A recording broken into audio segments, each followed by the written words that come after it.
Hi guys, आज हम लोग इस वीडियो में आंतरिक प्रवाह की नदियों को ही कंटिन्यू करेंगे, जिसमें से कल हम 3-4 नदियाँ पढ़ चुके हैं। आज हम 2-3 नदियाँ और पढ़ेंगे और ये आंतरिक प्रवाह की नदियाँ आज कंप्लीट हो जाएगी। तो आज हम देखेंगे, पढ़ रहे हैं, वो है बाणगंगा नदी। और बाणगंगा नदी भी आंतरिक प्रवाह की नदी है। बाणगंगा नदी का उद्गम बेराट की पहाड़ियों से होता है। और बेराट कहाँ है? जयपुर में। तो इसका उद्गम कहाँ हो रहा है? जयपुर से हो रहा है। जयपुर से बाणगंगा नदी का उद्गम होता है। जयपुर से ये निकलने के बाद में जस्ट जयपुर में ही एक इस पर बांध बन रखा है और वो है रामगढ़ बांध। तो रामगढ़ बांध कहाँ है? जयपुर में है और बाणगंगा नदी पर है। फिर नेक्स्ट ये आगे जो बढ़ती है तो इस पर एक बांध और बन रखा है। ये दौसा से होते हुए भरतपुर तक जाती है, क्योंकि इसका अपवाद क्षेत्र जयपुर, दौसा और भरतपुर है। एक तो बांध जयपुर में बन रखा है, वो है रामगढ़ बांध, और दूसरा बांध भरतपुर में बन रखा है। बहुत ही इंपॉर्टेंट बांध है अजान बांध। अक्सर ये क्वेश्चन में आता है कि अजान बांध कहाँ है, कौन सी नदी पर है और किसको पानी सप्लाई करता है। तो ये जल सप्लाई करता है, केवला देव में पानी की आपूर्ति करता है। केवला देव घाना पक्षी अभ्यारण्य भरतपुर में, और केवला देव घाना पक्षी अभ्यारण्य को ये अजान बांध से पानी सप्लाई होता है। और अगर यहाँ अजान बांध में पानी नहीं है, मीन्स बाणगंगा में पानी नहीं है, तो इसको पानी की पूर्ति होती है पांचना बांध से। पांचना बांध कहाँ है? करौली में। तो करौली के पांचना बांध से इसको जल की आपूर्ति होती है। गंभीर नदी, और गंभीर नदी भी कहाँ है? करौली में। मीन्स केवला देव में पानी की सप्लाई सबसे पहले तो अजान बांध से होती है। अजान बांध कहाँ है? भरतपुर में। और अजान बांध में अगर पानी की कमी है तो फिर उसको पानी की सप्लाई होगी पांचना बांध से या फिर गंभीर नदी से कहो। तो गंभीर नदी या पांचना बांध से केवला देव को पानी की सप्लाई तब होती है जब अजान बांध में पानी नहीं होता है। और अजान बांध में पानी नहीं होने का रीजन बाणगंगा नदी में पानी की कमी का हो जाना है, क्योंकि ये आंतरिक प्रवाह की नदी है, इसलिए आगे ये विलुप्त हो जाती है। तो ये किसी बड़े सागर में या महासागर में नहीं मिल जाती है, सिर्फ और सिर्फ ये भरतपुर तक जाकर के खत्म हो जाती है। तो इसकी शुरुआत जयपुर से होती है, जयपुर, दौसा, भरतपुर। इसमें ये ध्यान रखना है कि इसका उद्गम बेराट की पहाड़ियों से होता है। वैसे बेराट एक सभ्यता भी है, तो बेराट सभ्यता कहाँ की है? जयपुर की। तो हमें ये भी ध्यान रखना है कि बेराट की पहाड़ियाँ, बेराट सभ्यता, ये सारे जयपुर में है। और इसको ऐसे याद रखो, ये बी पर और ये बी पर, तो बी का बाणगंगा और बी का भी बेराट, क्योंकि आगे भी हम एक और जयपुर से उद्गम होने वाली आंतरिक प्रवाह की नदी को देखेंगे। तो उसमें स को याद रखना है या ब को याद रखना है कि ब से बेराट, ब से बाणगंगा। अब इसके कुछ उपनाम भी है। इसके उपनाम है अर्जुन की गंगा, या ताला नदी, या रुंडित नदी। अर्जुन की गंगा बाणगंगा को कहते हैं, इसे ही ताला नदी भी कहते हैं, और ये से ही रुंडित नदी या बी हेडेड रिवर कहते हैं। ये अक्सर क्वेश्चन आता है कि रुंडित नदी कौन सी नदी को कहते हैं, तो वो बाणगंगा नदी होगी। रुंडित नदी इसलिए कहते हैं क्योंकि ये पहले अपना जल यमुना तक ले जाती थी, लेकिन अब धीरे धीरे इसमें पानी की कमी हो रही है, तो ये अपना जल यमुना तक नहीं पहुंचा पाती है, इसलिए इसको रुंडित नदी या बी हेडेड रिवर भी कहा जाता है।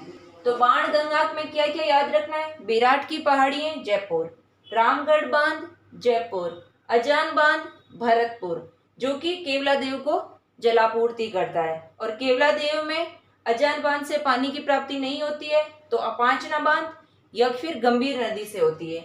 इसका अपवाद क्षेत्र है जयपुर, दौसा और भरतपुर है। उपनाम अर्जुन की गंगा, ताला नदी और रुंडित नदी है। अगली नदी है साबी नदी, और साबी नदी का उद्गम जयपुर से ही होता है। जयपुर में कहाँ से? सेवर की पहाड़ियों से। बाणगंगा का बेराट से, साबी का सेवर से। तो इसको से याद रखना है, और उसको ब से याद रखना है। स वाली स से उद्गमित और ब वाली ब से उद्गमित। ये भी जयपुर से उद्गम होता है इसका। जयपुर से उद्गम होने के बाद में ये अलवर होते हुए गुड़गांव मैदान, मीन्स गुड़गांव हरियाणा में, तो हरियाणा तक जाती है। तो इसका अपवाद क्षेत्र जयपुर और अलवर है। और ये राज्य की एकमात्र नदी है जो हरियाणा के गुड़गांव मैदान की ओर जाती है। राज्य की ये सिर्फ और सिर्फ साबी नदी ऐसी नदी है जो कि गुड़गांव मैदान की ओर जाती है। जयपुर से अलवर होते हुए ये गुड़गांव मैदान की ओर जाती है। बट यहाँ ध्यान रखना है, ये साबी लिखा हुआ है, सागी नहीं है, क्योंकि सागी लूणी नदी की सहायक नदी है, यहाँ साबी है। और इसके ऊपर एक सभ्यता का विकास हुआ था और वो सभ्यता है जोधपुरा सभ्यता। ये अक्सर क्वेश्चन आता है कि जोधपुरा सभ्यता का संबंध कौन सी नदी से है, कौन से जिले से है। क्यों आता है ये क्वेश्चन? क्योंकि अक्सर स्टूडेंट कंफ्यूज हो जाते हैं कि जोधपुरा लिखा होगा तो शायद जोधपुर से होगी, लेकिन ध्यान रखना है कि जोधपुरा सभ्यता जोधपुर में नहीं है, जयपुर में है। तो इसको आप कैसे भी करके इम्पोर्टेंट करके या फिर बार बार रीड करके इसको ध्यान रखो कि जोधपुरा सभ्यता जोधपुर में नहीं है, जयपुर में है। तो ये क्वेश्चन यहाँ से अप्लाई होता है। इसमें जो मोस्ट इम्पोर्टेंट जो है वो है एक तो जोधपुरा सभ्यता और दूसरी ये ध्यान रखना कि गुड़गांव मैदान की ओर जाने वाली ये राजस्थान की एकमात्र नदी है। फिर है वर्षा ऋतु में अपनी विनाश लीला के लिए प्रसिद्ध। ये विनाश लीला मीन्स तोड़ फोड़ करती है या कभी बाढ़ आ जाती है, कभी कुछ हो जाता है, तो वो उसके लिए फेमस है। तो वर्षा ऋतु में अपनी विनाश लीला के लिए फेमस है सागी नदी, ना कि सागी नदी। सागी नदी किसकी सहायक नदी है? लूनी की सहायक नदी है। तो ये ध्यान रखना है कि सागी नहीं है, यह साबी वर्ड लिखा है। साबी नदी के बाद में हमारी अगली नदी है रूपारेल नदी। रूपारेल नदी के कुछ उपनाम भी है, एक वराह नदी और दूसरी लसावरी नदी। तो लसावरी, वराह या रूपारेल तीनों एक ही नदी के नाम है। रूपारेल कहो, वराह कहो या लसावरी नदी कहो। इसका उद्गम होता है उदयनाथ की पहाड़ियों से। अब रिकॉल करो कि उदयनाथ की पहाड़ियाँ कहाँ हैं। उदयनाथ की पहाड़ियाँ हम पढ़ चुके हैं।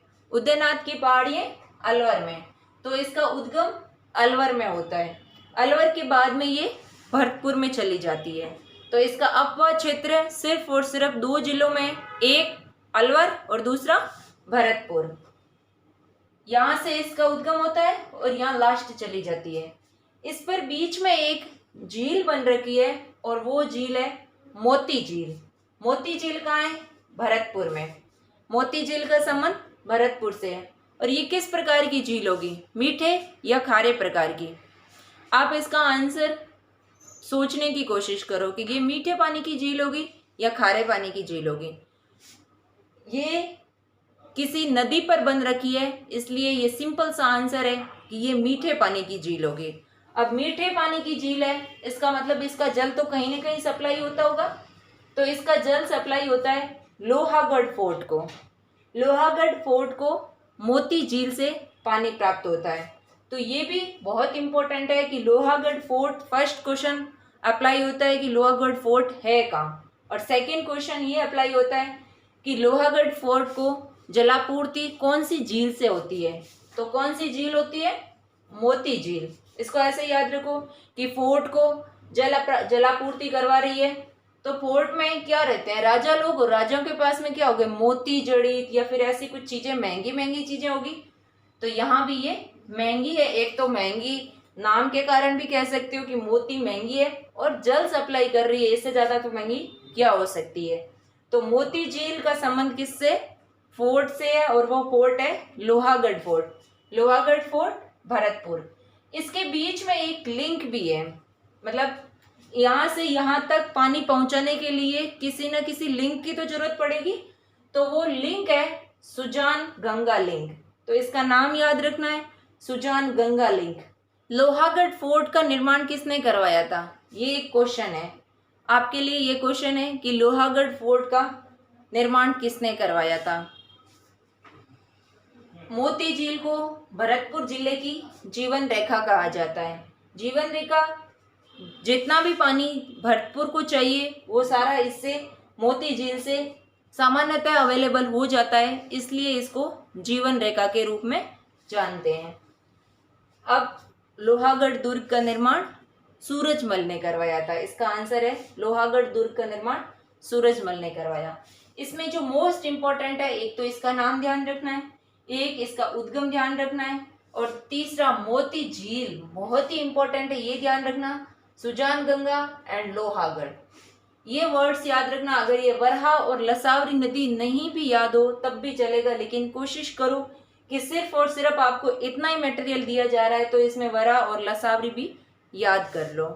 ये अपनी ऑलमोस्ट आंतरिक प्रवाह की नदियाँ कंप्लीट हो गई है, लेकिन इसमें कुछ सांबर झील में मिलने वाली नदियाँ जो कि आंतरिक प्रवाह की नदी के रूप में ही जानी जाती है, तो उनको हम देख लेते हैं कि सांबर झील में कौन कौन सी नदियाँ मिलती है। सांबर झील में 5 नदियाँ आकर के मिलती है और पांचों ही अलग अलग दिशाओं से आकर के इसमें मिल जाती है। और वो नदियाँ हैं, एक तो खंडेला की पहाड़ी से सीकर से जिसका उद्गम होता है खंडेल नदी, दूसरा नागौर की खारी नदी जो नागौर से उद्गमित होकर के इसमें सांबर झील में आकर के मिल जाती है, तीसरी अजमेर से आती है रूपनगढ़ नदी, और चौथी इसमें आकर के मिल रही है मनोहरपुरा से मेंथा या मेंढा नदी, और पांचवी नदी बांडी नदी।